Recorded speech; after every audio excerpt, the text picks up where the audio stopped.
আপোনালোকে সকলোৱে জ্ঞাত জোনাইখন tribal belt and block area.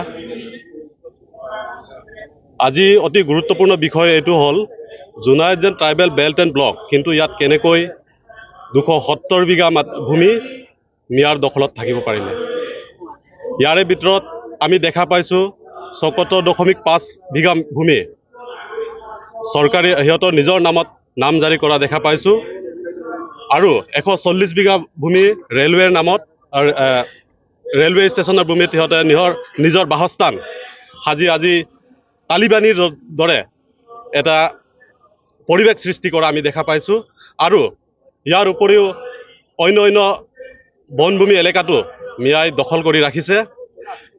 আমি ইয়াত আজি প্ৰশ্ন কৰিব বিচাৰিছোঁ আমাৰ জোনাই চক্ৰ বিষয়াৰ কৰ্মচাৰীসকলক, সিহঁতে কেনেধৰণে আজি সিহঁতৰ নিজৰ নামত নাম জাৰি কৰিব পাৰিলে, এইটো এটা ডাঙৰ এটা প্ৰশ্ন। আৰু এইটো ক'ব বিচাৰিছোঁ আমাৰ ইয়াত ৰেলৱে ষ্টেচন, যিটো ৰেলৱে ষ্টেচনত আমি ইয়াৰ ভূমিপুত্ৰ হৈও আমি তাত কোনো আমাৰ জনজাতি ভূমিপুত্ৰই দখল কৰা নাই, কিন্তু আজি বাংলাদেশীমূলক ন্যায় আহি কেনেধৰণে তাক দখল কৰিব পাৰিলে। তাৰ কাৰণে এই যিটো এতিয়াৰ চৰকাৰে মিয়া বাংলাদেশীসকলৰ বিৰুদ্ধে যিটো উচ্ছেদ অভিযান চলাই চৰকাৰী ভূমি বেদখলমুক্ত কৰিছে,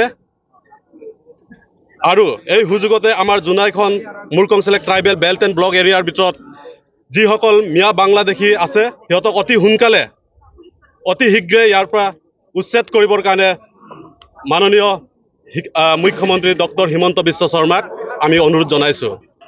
আৰু যেহেতু আপোনালোকে ভাড়া ঘৰৰ মালিকসকলক ইয়াত নিমন্ত্ৰণ কৰিছিল সভালৈ, আজি উপস্থিত হৈছে নেকি? কিবা সিহঁতৰ পৰা প্ৰতিক্ৰিয়া পাইছে নেকি?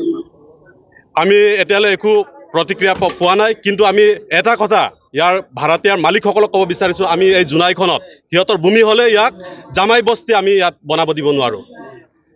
আমাৰ জীয়ৰী ভণ্টি সিহঁতক আমি আদান প্ৰদান কৰি বিয়া পাতি মেলি ইয়াত আমি কেতিয়াও অনাগত দিনতো ইয়াত আমি জামাই বস্তি ইয়াত দিব নোৱাৰোঁ।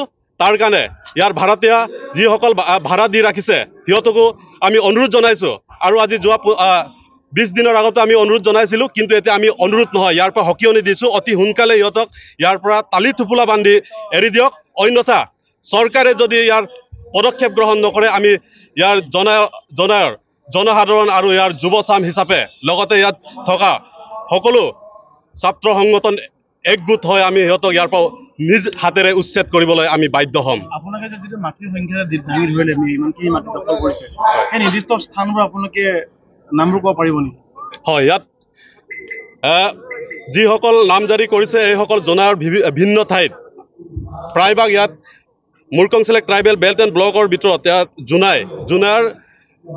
জোনাই বজাৰৰ কাষে কাষে এইবোৰ মাটি ইয়াত তেওঁলোকৰ নামত নাম জাৰি কৰিছে। অন্য ঠাইসমূহ যিসকল বনভূমি, কিছুমান নদীৰ কাষত আৰু কিছুমান বজাৰ কাষত তেলাম, এনেদৰে আমাৰ লাই মেকুৰীটো আছে, বহুতো আমাৰ জনাই ঠাইসমূহত সিহঁতৰ দখল কৰি থকা আমি দেখা পাইছোঁ।